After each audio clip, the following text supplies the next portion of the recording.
Hello, good people. You have heard me talk about the Black Iron Prison 100 times, and I gave you an explanation once. So some of you might already know what I'm talking about. For those of you who don't, here goes. What is the Black Iron Prison? Well, when you were a kid and you asked your mom for something and she said no, and you said why, and she said just because, that just because is probably to do with the Black Iron Prison. It's an all encompassing system of social control. It's our culture. It's not necessarily a bad thing. We went over this before. This technology is ethically neutral.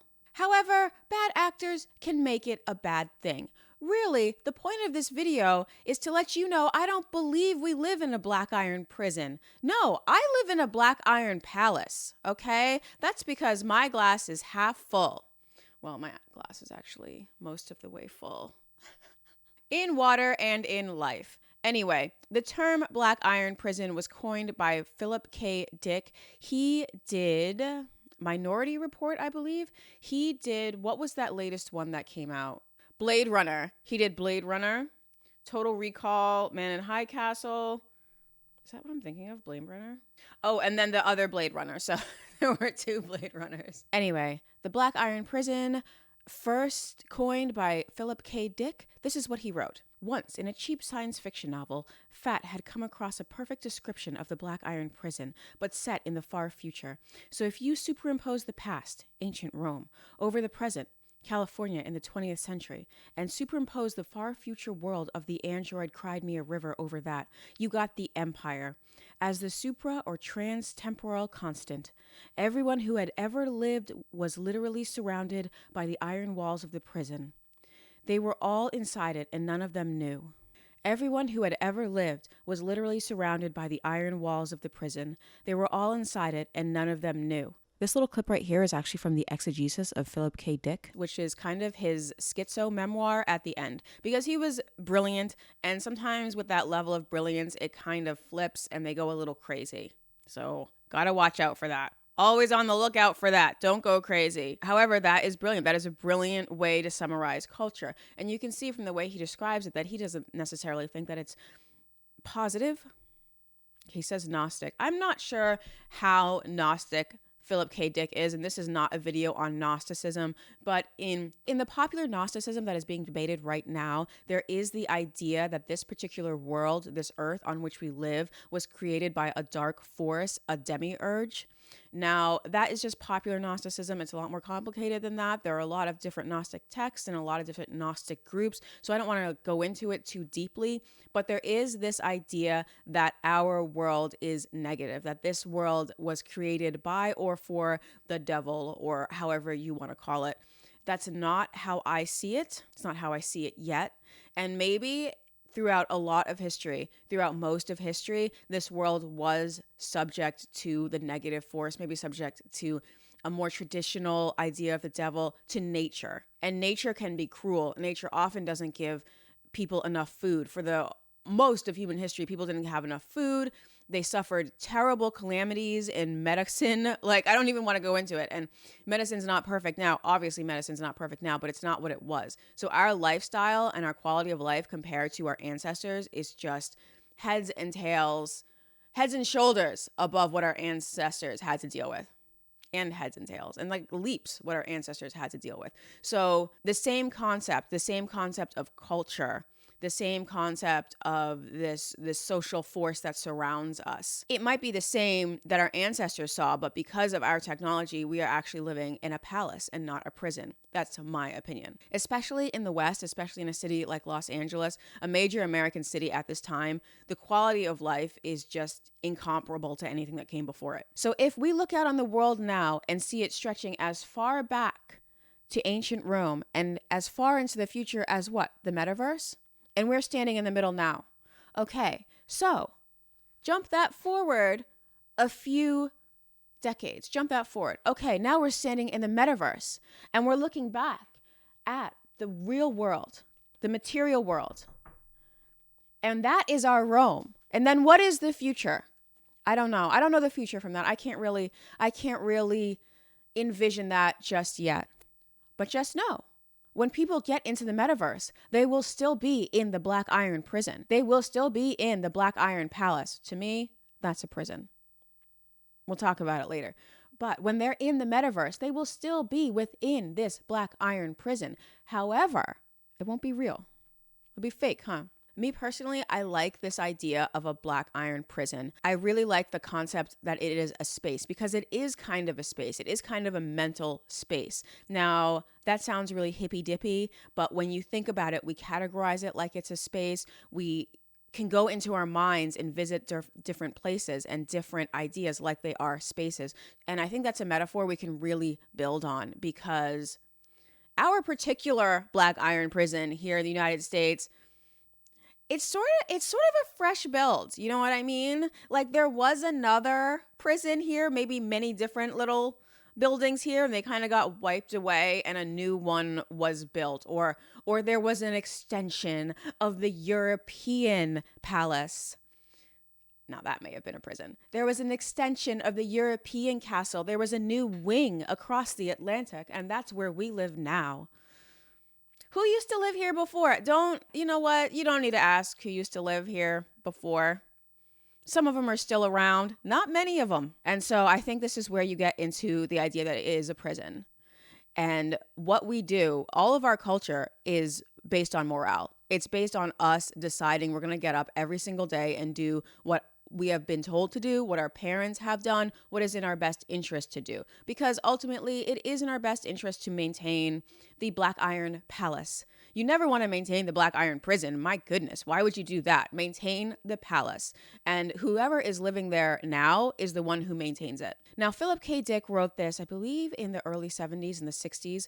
This was a different time. We are on the other side of the internet. We are on the other side of COVID. We shut down all of society for 2 years and just to see what would happen. What's going to happen if you shut everything down? What is going to happen if you leave kids at home not to socialize? And we see that this Black Iron Prison is actually not as strong. The walls are not as sturdy as maybe Philip K. Dick thought it was. Now, that having been said, the walls are in us. The walls are in each of us. And when we get together, we reinforce those walls. It's actually quite interesting. I love it as a concept. But what we learned over these past 2 years is that maybe those walls aren't so sturdy. Maybe if we stop doing what we've been doing, they can start to crumble. Now, we don't want them to crumble because we don't want to be exposed to the elements. Everyone hates on the Black Iron Prison. Everyone hates on the Black Iron Palace. But what is the option? People say they have options. People say there's going to be this wonderful utopia on the other side and we're all going to love each other. Oh, yeah? I studied a lot of history. I didn't see that happening very much. And if it ever did happen, the records were destroyed because a more organized group just came and washed them all away.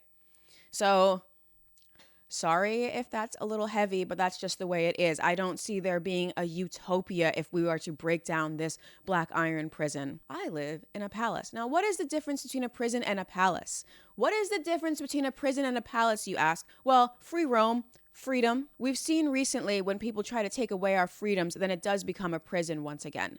And it can become a prison based on nothing intentional. Do you know what I mean? Like the elements of nature. When we are exposed to the elements of nature, now we need society. We need the group. We desperately need the group. And so we are kind of locked within the group and it does become kind of a prison. However, the way we are living now, where we are granted freedom to express ourselves and express our talents, express our words, express ideas, marry whoever we want to marry, have as many children as we want or no children at all, even though that's a little iffy right now. That freedom is what makes it a palace to me. And that's very particular to the one in which I live, the one that he described, going from ancient Rome to Southern California. He said the 20th century. I'm in the 21st century. We're kind of in a similar location. So we're looking at the same place and seeing the same thing and coming to different conclusions. And I think that is just wonderful.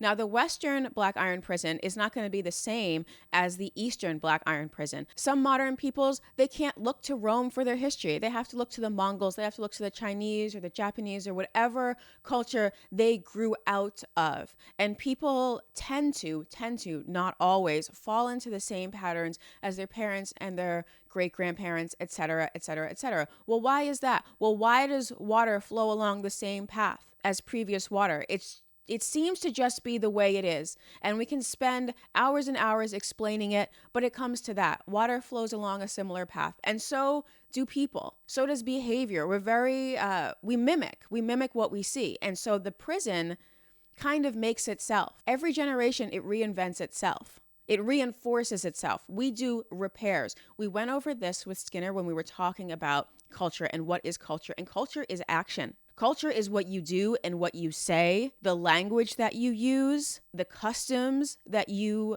repeat, the customs that you maintain, the food that you cook. This is culture, and culture is an action. If you do nothing at all, you sit in a room, you have not done any culture. What is the verb for that? To be cultured? No, because it's not a state of being, it's a state of doing. So to culture, that's like a biology thing. Okay, we're going to move on. Speaking of language, however, this is the great thing about the Black Iron Prison. The great thing about our culture is that you can see it or you can hear it. You can read it, but you can see it in our language. Our language is the perfect representation of this Black Iron Prison. We see ancient Rome in our language because our language, English, descends from French, which is a Romance language. Roman. So all those Romance languages descend from Roman plus German. So you can see in our language where the walls are. You can see the rooms that have been built, and you can see it through our language, and you can see also the ruins of other peoples, of other places, people who moved into the palace and sort of let their other customs die out. But what they kept were little words here and there. And you're like, well, what is this word? Where I'm from, we have a lot of native words for places. And that's because it was originally inhabited by the Native Americans. And when the people are not entirely annihilated when another people move in, they tend to keep some words like Wampanoag or whatever. These are just what the other people used to call them. And they say, okay, I'll call them that too. So that is sort of a ruin within the Black Iron Prison of another people. It's really interesting. I love this concept. And yes, Shakespeare did say all the world is a stage. And so you can visualize the Black Iron Prison, or the Black Iron Palace, as I like to call it.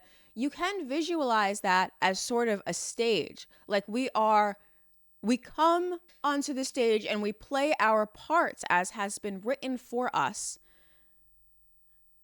Ooh. Hopefully, I would like to live in a comedy, so I'm going to take Black Iron Palace, but you know what I mean. Now, a lot of people are out there and they are complaining right now about the Black Iron Prison. They're complaining that culture is so overwhelming. They cannot stand it. This is the accelerationism thing. They want to knock it down. And to this, I say, why are you being so selfish? Why would you want to knock it down? Everyone always focuses on the negative. They always focus on what is wrong with the Black Iron Prison. They always focus on what is wrong with society. Everyone wants to go into the heroin room of the palace and gawk at the poor people who can't get their lives together. Nobody wants to go into the cupcake room of the palace and look at this beautiful business, look at all these beautiful creations that this woman made. They only want to see the negative. They never want to see the positive. Even if the positive is 10 times bigger than the negative is shouting at them. Now, we're going to go into this in another video. It only takes a small fraction of society to tear the whole thing down. We learned about this in the Russian Revolution, that we have seen that a small fraction of society can tear down the entire thing if the rest of the people, if everybody else has their eyes closed to it and they ignore it. So what you don't want to do is ignore that tiny percent. What you do want to do is make efforts in building the palace that you want. This is what we can do to combat those few people who do want to tear the whole thing down, who do want to set it on fire. Clearly, we don't want to set it on fire. This is a pretty nice house, okay? When you really look at it, like I am speaking to you online over an invention that the military did over the course of however many years. And now I am putting language in your brain. The language is already complicated. That's already a complicated human technology. And then you add the fact that I'm doing it online and you can see me like almost instantaneously. This is borderline magic. This is borderline magic. And then while you're watching me, you can have someone bring sushi to your house. Sushi, raw fish that keeps to the point where it can go into your mouth without getting you sick. A food concept that's borrowed from elsewhere. Like, our modern lives are fantastic. They're fantastic. They're not perfect. They certainly aren't perfect. But the people who complain most, I feel, have never gone to see where they're living in a different black iron prison, where they're really living in a prison, where they don't have the option, they don't have the resources to get out. Someone my age, my income bracket, the social class of my parents, et cetera, I might be sold for a few goats in some other places.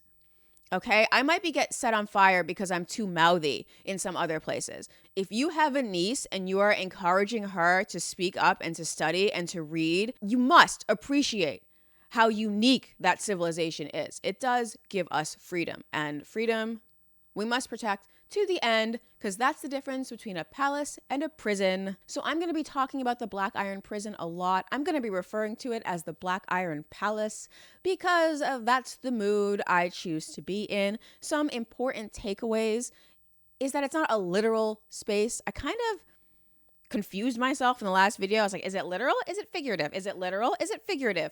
Whatever. It's a mind space, and most of us are in it. And you are living in the same mind space as me, kind of, sort of, for the most part, because we're speaking the same language and we have the same social cues. It's not necessarily a physical space. As we've seen from the Jewish people, they, up until recently, have not had their own physical space, but they still have their own black iron prison, black iron palace that extends to their people. It's a culture. Is it a physical space? Is it not a physical space? I don't know. If we're going to get exposed to a different dimension and then we know that it's dimensionally a different space, I don't know. It's not the video for that. That is way above my pay grade. Also, and almost most importantly, genetics are not required to adopt this black iron prison. Genetics are not required to move into this black iron prison because it is practices. It's what you do on a daily basis. It is not who you are. It is not your genes, who your parents were, whatever. Because if you as a baby get adopted into a different culture, if you get sent to a different culture, you will adopt and live in their palace. You will no longer live in your palace. So your genes may be one thing, but you are in a different place. Now you'll say, what about that movie Elf? Isn't that relevant to this? No, it's not, because elves aren't real and Santa isn't real. And yes, his genes did make a difference, but he was a different species, and we don't have time to get into the movie Elf right now. It is the best movie for Christmas. It's not Christmas time. So yeah, the maintenance of this palace is incredible work, and it can be done by anybody of any race whatsoever. We learned that very well with Rome, because they went and conquered all kinds of people, then brought them in and said, hey, you're Roman now. And they were like, hey, we're Roman now. We're going to do what the Romans do. And so they did. And that's another long story. But regardless, you don't have to be any race to live in the Western Black Iron Palace. You don't have to be any ethnicity. Ethnicity is what makes me really, really upset, is because the West isn't owned by any race. The West is owned by people who appreciate its culture, people who read the classics, people who contribute to the music, people that carry on the traditions. That's who the West belongs to.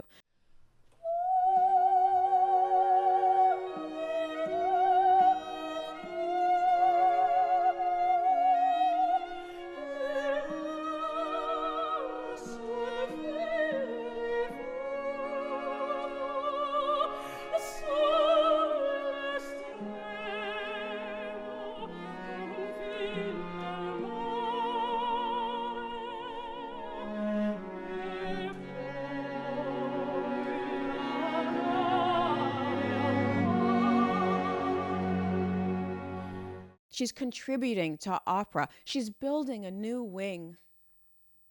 She's repainting the opera room. It's beautiful. It's absolutely beautiful. It transcends race. It transcends genetics. It's not about that. Plenty of peoples have been incorporated into other people's culture, and they continue that culture through their actions, and has nothing to do with the skin color they were before, or even the traditions they were before. Because once they stop speaking that language dies.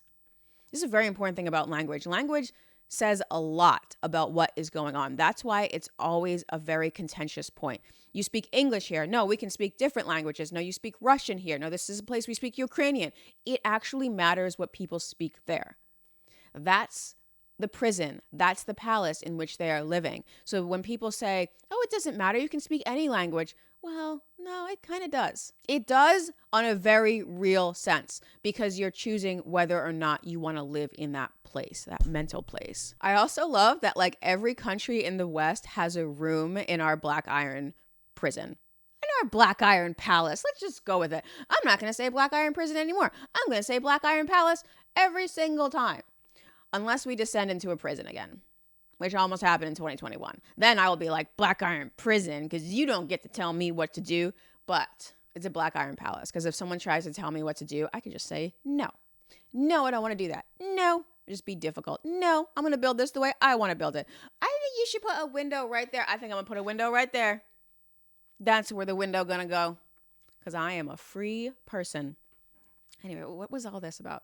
I love how every country in the West kind of has the room in the Black Iron Palace, but the United States has the King's Chamber. We didn't always have the King's Chamber. Like England used to have the King's Chamber, and now we have it. And before that, it was like what? It was like Spain and France, and everyone's had a shot at the King's Chamber, and Germany tried to go for it in the 40s, and we're like, no, bitch. No. Finna stay with the Anglosphere. Sorry, okay? Live, laugh, love is written in English in the King's Chamber. Oh my God. How much of this do I have to cut out? So yeah, we all get a room and we all kind of get to build our room. Like we do have a homeowners association that comes through and is like, no, can't put that there, can't put that there, can't put that there. It's got to be this like style, but nevertheless, can be a pretty sweet place. Really depends on how you choose to look at it, how you choose to look at the world around you. Is it a prison? Are we on a prison planet? Or is it a palace? Are you delighted to be here? This is what I think about the modern age. This is what I think about America in the modern age, cities in the modern age in general in the West where we have options. Not like poor places, but like in the West where we have options. This is what I love about it. You can make it a hell or you can make it a heaven. It's up to you. It's up to how much work you're willing to put in, how much time you're willing to put into finding different avenues, how much time you're willing to put into yourself and how much you think you deserve and how much you think your family deserves. So this place can be a prison. It can be a palace. It's entirely up to us. Now, if everybody decides to start trashing it, yeah, you know what? It's not going to be a palace anymore. But if most people decide to start fixing it, decide to start cleaning, decide to keep it up like you would a house, then it's a palace. And you can roam around the rooms at your will. This place is to be enjoyed. It's your own personal heaven if you want it to be. That is my very, very brief summary on the Black Iron Prison, which I refer to as the Black Iron Palace, because I'm having a good time out here. People trying to ruin it for me? No. Anyway, do you think we're living in a Black Iron prison or do you think we're living in a Black Iron palace? Does this world to you seem like a cage or does it seem like a wonderful little condo with a pool and a jacuzzi and Vegas? Vegas is right there. Subscribe.